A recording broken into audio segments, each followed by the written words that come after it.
Olá, bem-vindo à correção do nosso segundo simulado aí para o pessoal do QOAM, auxiliares da Armada, auxiliares fuzileiros navais, né, para a gente poder acompanhar o que estava em cada uma dessas questões aí e observarmos, ok? Então, vamos ao nosso segundo simulado.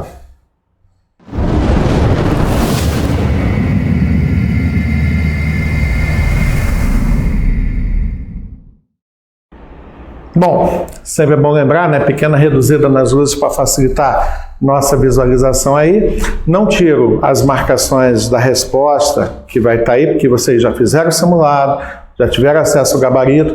Agora a gente só tem que conversar um pouco para ver onde é que estava cada detalhe para a gente ver, né, porquê das respostas e tudo mais. Eu vou buscar, não tem presença de pessoas na sala, né, para poder fazer os questionamentos, então para a gente ver aqui que poderia ter sido uma dúvida, qualquer coisa assim de cada uma dessas questões. Bom, primeira questão nossa aqui, do nosso segundo simulado, a morte do Carlos II, rei de Espanha, em 1700, sem herdeiros. Pondo fim à dinastia dos Habsburgos, levou à guerra de sucessão pelo trono de Madrid no começo do século XVIII. É um fato. A guerra terminou com a assinatura do Tratado de Utrecht em 1713, a gente viu.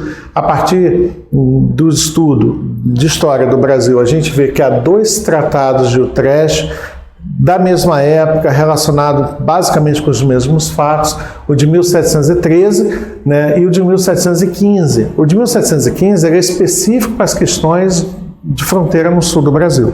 Então, se não estiver falando de questões de fronteira no sul do Brasil, não é o de 1715. Vai estar relacionado com as questões na Europa, com as questões ao norte do Brasil, entre Portugal e França, né? Então, falou de questões ao sul do Brasil, entre Portugal e Espanha, é o de 15. Fora disso, é o de 1713.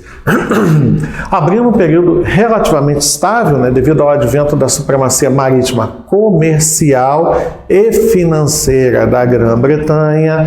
A gente sabe também que a hegemonia militar naval da Inglaterra vai ser com a vitória nas guerras napoleônicas, no mar especificamente com a Batalha Naval de Trafalgar, 1805, mas aqui em 1713 uma supremacia comercial e financeira inglesa. A partir daquele momento histórico, até o início da Primeira Guerra Mundial, quando a Inglaterra vai ser colocada em xeque, vai ser colocada numa situação complexa pela Alemanha no evento, né, no início da Primeira Guerra Mundial. Então, marque abaixo o porquê do século XIX ser apelidado de Pax Britânica. Esse período aqui, né, que a gente vê o começo do sucesso comercial financeiro inglês, né, e a gente vai ver a partir daqui de 1713 até 1914, né, uma supremacia absoluta inglesa. Apenas comercial e financeira de 1713 a 1814 e comercial, financeira e militar de 1814 a 1914. Tá? Então, por que o século XIX é essa Pax Britânica? Estava na letra C a resposta, né? Vou subir as respostas aqui. Estava aqui na nossa letra C a resposta, onde a Inglaterra conseguiu somar a supremacia comercial e financeira lá de 1713 à supremacia militar com a vitória nas guerras napoleônicas. Por isso, a partir, né, do fim das guerras napoleônicas, passa a Inglaterra a ter absoluto controle dos mares, por isso a gente chama de Pax Britânica. A paz é relativa, claro. E a gente sabe que o século XIX não é um século de paz. Durante o século XIX, a gente vai ver a Inglaterra, por exemplo, entrando na guerra de independência da Grécia, Batalha de Navarino, 1827. A gente vai ver a Inglaterra interferindo em vários lugares mundo afora, como, por exemplo, interfere na relação Brasil-Argentina em 1828, criando o Uruguai, coisas que a gente vai estar vendo aí na história do Brasil, mas vai ocorrer. Coisas que a gente já viu, a interferência inglesa na Guerra da Crimeia, na guerra entre russos e turcos, em 1853, 54, depois 56, ali. Então a gente vai ver a Inglaterra interferindo em vários momentos, em várias outras coisas, fazendo um certo hiato até a Primeira Guerra Mundial. Inclusive, a Primeira Guerra Mundial, muitas novidades criadas pela tecnologia da industrialização vão estar surgindo e, claro, ninguém sabia exatamente como essas coisas funcionavam, inclusive, claro, ali, mais obviamente, a questão do submarino. As guerras que vão ocorrer entre povos, utilizando de armamento inglês, alemão, no final do século XIX, são importantes para tanto a Inglaterra quanto a Alemanha observar o comportamento dessas armas, que não eram usadas por eles, mas por pessoas a quem eles forneceram essas armas, como a gente vai ver na guerra entre chineses e franceses, entre chineses e japoneses, entre japoneses e russos. A gente vai estar vendo ali naqueles eventos ali, e tanto a Inglaterra quanto a Alemanha vendo seus materiais sendo colocados ali em uso por essas nações, né? Mas o século XIX é da Pax Britânica, porque houve a soma do ambiente militar, do ambiente civil, do ambiente naval, do ambiente comercial, tudo nas mãos do controle da Inglaterra. Segunda questão, a construção de navios dotados cada vez maiores, né, meios militares, está representada pela formação das esquadras inglesa e alemã nos anos que antecederam a Primeira Guerra Mundial. Apesar das novidades tecnológicas surgidas nas últimas décadas do século XIX e na primeira do século XX, como rádio, submarino, aquela guerra viu pela última vez o canhão se apresentar como o principal meio empregado durante... O que pode completar essa ideia? A Batalha da Jutlândia, única, verdade. Tá? Mas a Batalha Naval da Jutlândia, em 1916, o canhão retomou seu lugar nas operações militares de superfície, né? Mas pouco tempo depois já perdeu. Em várias características, apesar de sua importância, como por exemplo no desembarque do dia D na Normandia durante a Segunda Guerra Mundial, com os Estados Unidos até depois, já nos anos 70, tendo que trazer de volta à ativa navios que tinham sido dados baixas, tinham virado até museu, né, foram trazidos de volta pela necessidade do emprego de seus poderosos canhões, os destroyers, né, que serem operados durante a Guerra da Coreia e outros eventos mais, mas a gente vai ver, né, que a Batalha da Jutlândia é onde o canhão voltou ao seu lugar, né, a ser o principal elemento durante uma batalha naval. E a Batalha Naval da Jutlândia, ou Batalha Naval de Skagerrak, como é chamada, né, em algumas publicações muda, a região é a mesma, mas uns chamam de Skagerrak, outros de Jutlândia. Em 1916 foi este momento, né, que se deu do canhão ser empregado como principal meio operacional durante a batalha, no uso da batalha. Terceira questão, um pedaço de texto, né, adaptado. Tá? Se você tiver dúvida, está aqui o site direitinho para ser visto. Então, do período arcaico grego, sobreviveram narrativas dos poemas épicos atribuídos a Homero, os quais contêm relatos dos heróis que participaram de uma grande mítica, porém importante, enquanto uma narrativa para a formação dos guerreiros gregos. Essa guerra é a Guerra de Troia. As batalhas entre gregos e troianos são relatadas no poema Ilíada, cujo título faz referência ao nome grego de Troia, Ilion, que expõe as histórias de personagens como Heitor, Pérez, Ulisses, Ajax, Acres, Agamenon e Menelau. A guerra teve início, segundo o poema homérico, depois que o troiano Paris raptou a esposa Helena do rei de Esparta, Menelau, levando-o para Troia. Está adaptado aí. Muitos nomes acima que a gente vê aqui desses épicos gregos foram utilizados pela Inglaterra para batizar seus navios ao longo de sua história. Mais especificamente sobre o Agamenon, ele batizou no meio do século XIX quem? Que navio teve essa característica? Naquela guerra em que a Inglaterra se envolve nas questões europeias, a guerra da Crimeia, a gente tem um momento em que o Agamenon, que para a Inglaterra o primeiro navio exclusivamente a hélice, né, a máquinas empregadas, não é um navio misto, ele não tem nem mastros, né, para ser utilizado, e como não tem rádio, no final do século XIX alguns navios voltam a ter mastros para usar para as antenas, né, que eram cabos, fios esticados, fazendo papel de antena, e alguns navios passam a ter mastro para o uso de rádio. Mas naquela época em que não havia o rádio ainda, não havia a necessidade de mastro para nada. Então ele era um navio totalmente limpo, né, totalmente sem nada acima de sua superestrutura, do seu convés principal, das suas áreas ali. Então o Agamenon foi esse navio inglês. Ele é usado na Guerra da Crimeia para bombardear a base de Sebastopol. Só que os russos, na entrada da base, afundaram alguns navios e tudo mais e botaram minas. Então qualquer navio que entrasse ia ter que entrar naquele canal minado e ia explodir. Claro, sabendo dessa condição, os ingleses não entraram. Só que se eles ficassem parados de frente à área minada e com os navios afundados, ele ficaria sob risco de uma fortaleza que atacaria, atiraria no navio ali parado. Se ele parasse ali para usar seus longos canhões para atingir a base naval mesmo à distância. Então, para proteger o Agamenon, os franceses pegaram baterias flutuantes, navios, e botaram couraças, chapas de ferro protegendo, e protegeram o navio. Os tiros da fortaleza pegavam nas chapas de ferro, não penetravam, o navio com isso ficou protegido e pôde usar seus canhões para operar contra a base de Sebastopol. E a gente viu que ele é o primeiro navio inglês de linha a hélice, né, que em 1850, produzido pela Inglaterra em 1850, que foi utilizado para bombardear a base russa de Sebastopol em 1825, ok? Na mesma época, os franceses lançaram o Napoleon, tá, com as mesmas características, ser exclusivamente a hélice, blá blá blá, mas nenhum dos dois era encouraçado. Nenhum dos dois tinha chapas de proteção encouraçadas ali. Bom, quarta questão do nosso segundo simulado. A expansão marítima portuguesa dos séculos XV e XVI inclui a formação de espaços de controle nas rotas de navegação, com a construção de empórios e fortalezas, e o estabelecimento de colônias para exploração local dos recursos naturais e ou da mão de obra na forma de trabalho escravo.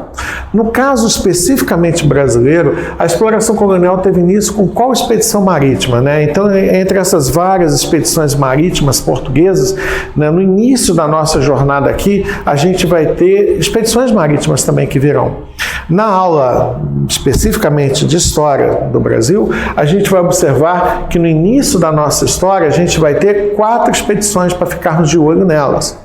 A primeira é a expedição que cria o Brasil, é a expedição do descobrimento, né, a expedição da conquista portuguesa, da formalidade da conquista portuguesa sobre essas áreas, é a de Cabral em 1500. Depois a gente tem as expedições exploradoras para entender o que é essa terra, o que a terra pode ou não ter de bom aqui a oferecer a Portugal, são as expedições exploradoras. Dela a gente fica com a primeira, a expedição de 1501, que tem a bordo Américo Vespúcio, o cara que vai fazer essas observações e vai ver tudo. De certa forma, isso decepciona o rei, porque as observações são lindas e maravilhosas, mas não há nenhum produto, nada que possa ser mais atraente, melhor do que o comércio afroasiático já disponibiliza para Portugal. Então acaba que o rei, né, começa a enviar expedições ao Brasil a fim de apenas proteger a terra, guardar a terra. E aí as expedições mais importantes como guarda-costas, como para proteger o patrimônio português, são as expedições de Cristóvão Jacques. Fechando essa fase e abrindo a próxima fase, saindo do período pré-colonial para o período colonial, a gente tem a expedição de 1530 de Martim Afonso de Souza, que vai fazer a colonização do Brasil. Legal? Bom, e aí? E aí que, ó, nós temos a comandada por Martim Afonso de Souza em 1530 na instalação de um engenho de açúcar. É uma delas que vai estar aí pra gente. As outras estão furadas em relação, né, ao que vai acontecer, ao período e tudo mais. Porque, ó, exploração colonial só a partir de Martim Afonso de Souza. Antes disso, não éramos colônia. Tá? Antes disso daí, a gente está no período pré-colonial, ok? Quinta questão aí desse simulado, que foram 10 questões de história, né? Sobre os conflitos de interesses políticos, econômicos e sociais travados entre os países na Idade Contemporânea, qual evento abaixo colocou ingleses e franceses contra a possibilidade da Rússia se tornar guardiã do Bósforo, impedindo seu progresso no mar Mediterrâneo? Acabei de comentar um pouquinho sobre ela, né? É a Guerra da Crimeia.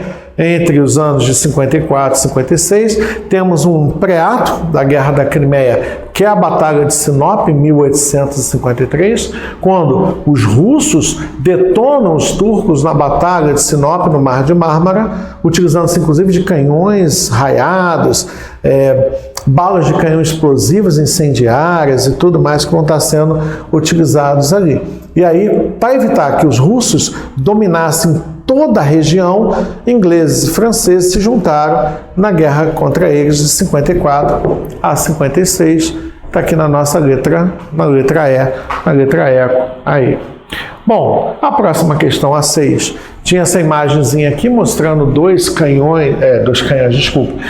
navios, né, poderosos, com seus vários convéses, com canhões atirando ali um contra o outro. E como acontece também na prova da Marinha, imagens, gráficos e outras coisas, depois tem uma explicaçãozinha. Acima temos uma representação da Batalha Naval de Trafalgar, 1805. Eita, né? Saiu errado aqui, gente, olha. Desculpe-me mesmo, você que está aí, tá? Peço desculpa, eu não tinha visto que saiu aqui 1815. Me perdoe em relação a isso daí. Tá? Vou fazer uma justificativa ao curso em relação a isso, tá? Mas no enunciado aqui está errado, me desculpem. 1805, a Batalha Naval de Trafalgar. Aqui, por favor, faça a correção para a gente não perder o material, né, que serve para estudo e tudo mais, mas eu vou pedir para dar uma anulada nessa questão número 6 aqui. Né? Bom, 1805, onde tivemos a vitória do Almirante Nelson, né, a vitória icônica desse ícone que é o Almirante Nelson, sobre as forças navais combinadas franco-espanholas. A respeito desses acontecimentos, analise as opções abaixo e marque a correta. Ao fazermos as nossas observações, a Batalha de Trafalgar, aqui nas respostas, ó, a Batalha Naval de Trafalgar marca o início da hegemonia naval inglesa até a Primeira Guerra Mundial, complementando as ideias que estavam lá na outra questão, né? Da gente entender que essa Batalha de Trafalgar, em 1805, marca o início da hegemonia naval, completada depois pelo Congresso de Viena, em Áustria, em 1815, isso aqui e tal, mas até a Primeira Guerra Mundial, a hegemonia marítima é inglesa. Né? Tá aqui na letra brava pra gente. Sétima. As invasões normandas, tá falando dos vikings, né? As invasões normandas foram expedições organizadas por vikings na região onde fica o reino dos francos a partir do século IX. Os invasores vikings tinham como principal objetivo a obtenção de maneira fácil de grandes somas de riqueza.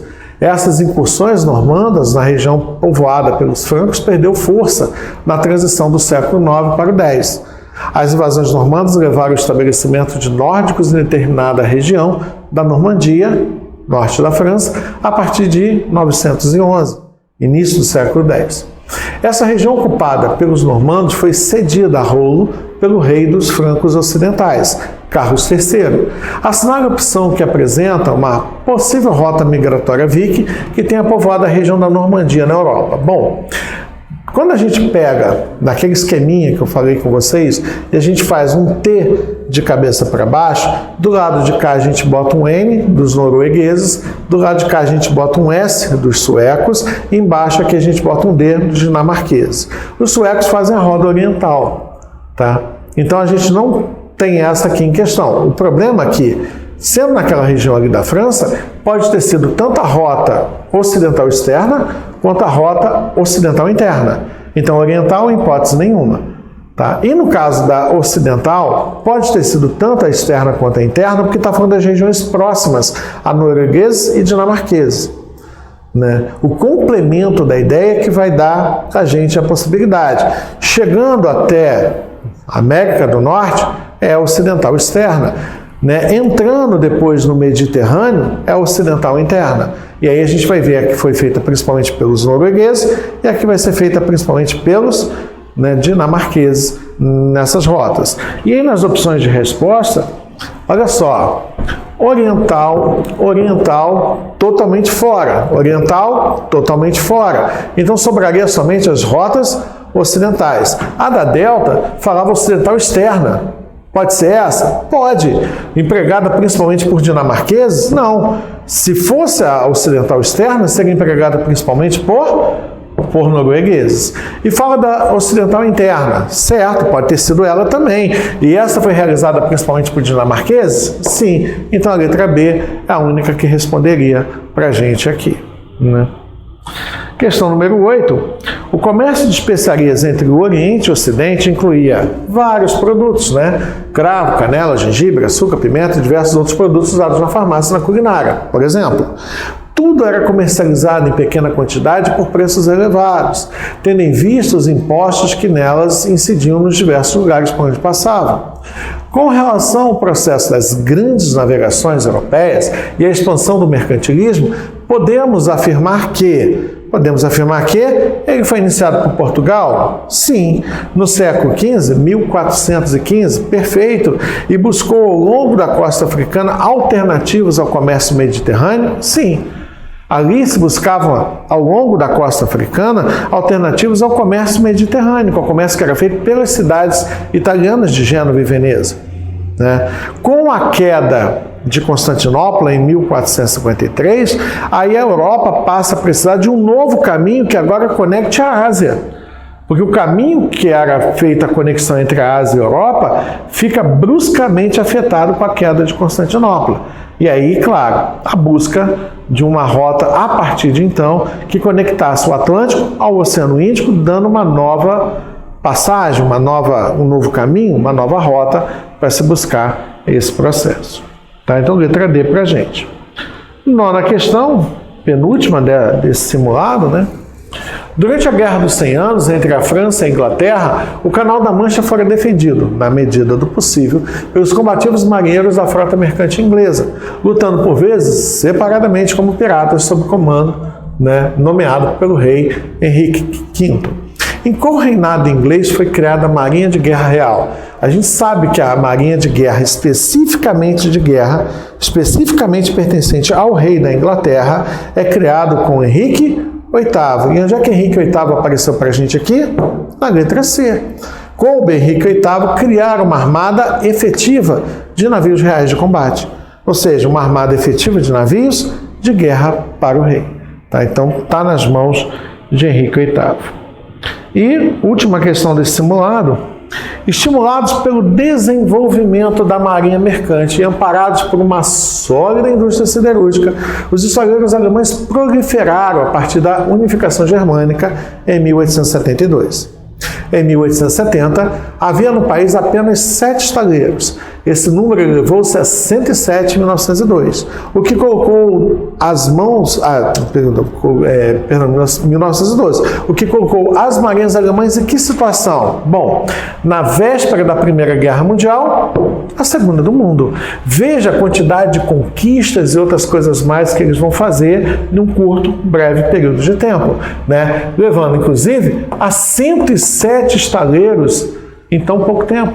Com tantos estaleiros e com grande capacidade de produção, obtendo dos países vencidos, né, matérias-primas e territórios ricos em matérias-primas, como é o caso, por exemplo, já lá no começo, na Guerra Franco-Prussiana, né, de 1870-71. Isso vai fazer com que a Alemanha progrida muito rapidamente. Então, quando a gente vai começar a Primeira Guerra Mundial, às vésperas ali da Primeira Guerra Mundial, a marinha alemã é a segunda marinha mais poderosa do mundo. E ela quer o lugar da primeira, que é o lugar da marinha inglesa. E por isso vem a disputa da Primeira Guerra Mundial. Ok? Bom, esse foi o nosso segundo simulado, né? Espero que você tenha ido bem. Espero que você esteja montando já a sua estratégia, ela é única, ela é individual, que você possa estar montando sua estratégia para alcançar seu objetivo de passar nessa prova. Estamos juntos. Adsumos. Até a próxima aí com vocês, ok? Bons estudos a todos.